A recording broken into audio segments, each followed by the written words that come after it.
Scientists from NASA's Jet Propulsion Laboratory in Pasadena, California have managed to show via direct satellite observations that the worrisome ozone hole in the Antarctic region is slowly healing back, to suggest that the ozone-depleting chlorine levels are slowly declining. The ozone layer could be saved due to the worldwide ban on the use of chlorofluorocarbons, which contains harmful chlorine that is responsible for the depletion of ozone layer. In comparison with records obtained in the year 2005, the overall ozone depletion rate has been reduced by 20%. The initial reading regarding the rate of depletion pertaining to high chlorine level was measured by NASA's AURA satellite during the winter in Antarctica.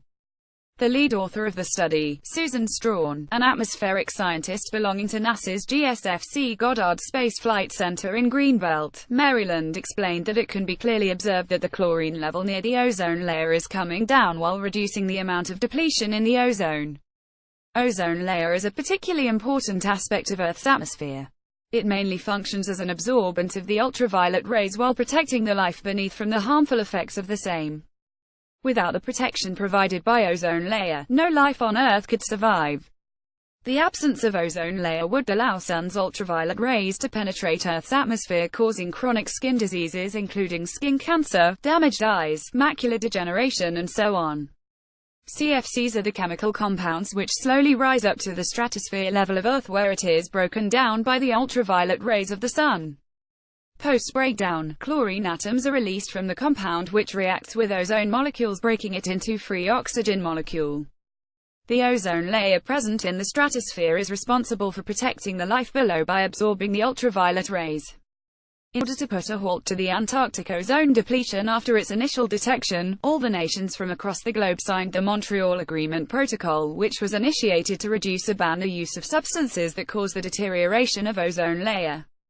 This treaty was signed in the year 1985, just 2 years after the ozone hole near Antarctica was detected. The amendment initially proposed a regulated use of the substance, which later changed to a complete ban of the CFC-producing mechanisms. The Geophysical Research Letters carried the findings of this study in the January 4 edition. The ozone depletion cycle is initiated in the Antarctic zone during the month of September, which is winter for the southern periphery of Earth. The destruction of ozone is caused by a cycle of chlorine and bromine reactions, which are a result of CFCs produced by human-based activities.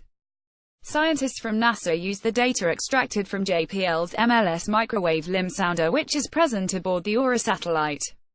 Our satellites require the presence of sunlight to calculate the trace gases in the atmosphere. However, the MLS provides feasibility of calculating the amount of trace gases over the atmosphere of Antarctica during the southern winter, which is mostly dark with very low temperatures. The rate of depletion of ozone layer between the time periods of 2005 to 2016 was calculated to check the deterioration rate.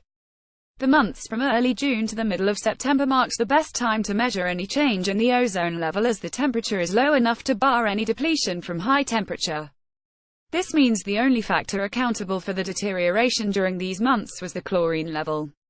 Scientists are positive about the recovery of the ozone as the amount of CFCs gradually decreases, but a total recovery might take a few decades. CFCs have a prolonged lifetime of 50,100 years, which means these harmful chemicals are here to stay for a significant duration, post which the ozone layer can accelerate its healing.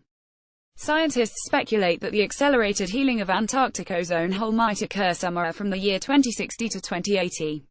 However, a total healing of the same cannot be guaranteed. The significant healing of ozone layer is good news that should be out amidst the general public to encourage better schemes to solve the problem of global warming and rapid climate change. Tag CFCs, ozone layer depletion.